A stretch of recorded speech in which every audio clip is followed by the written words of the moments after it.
Welcome students. இப்போ நம்ம பார்க்க போற டாபிக் logarithm. இந்த sum பார்ப்போம்.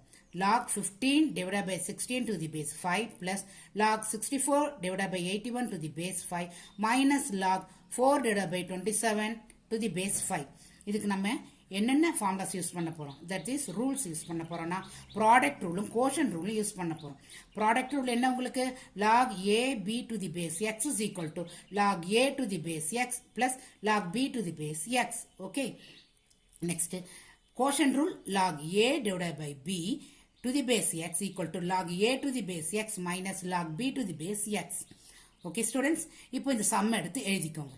எழுதிட்டு இப்போ இது ரெண்டுக்கு நம்ம ப்ராடக்ட் ரூல் யூஸ் பண்ணலாம், இதுக்கு நம்ம கோஷன் ரூல் யூஸ் பண்ணலாம். ஆனா நம்ம டோட்டலாவே எல்லாமே ஒன்னாவே செய்யலாம்.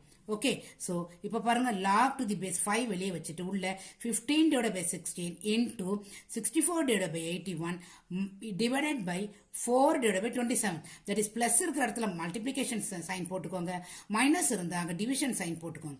டிவிஷன் சைன் இருந்தால் நம்ம என்ன செய்யலாம், அது பக்கத்தில் இருக்கிற நம்பரை நம்ம அப்சைட் டவுனாக எழுதலாம் இல்லையா? ஸோ நம்ம இங்கே 4 by 27 27 by 4னு எழுதியாச்சு. இப்போ கேன்சல் பண்ணுற டேர்ம்ஸ் எல்லாம் கேன்சல் பண்ணுங்க. ஃபைனலாக உங்களுக்கு log 5 to the base 5 வரும்.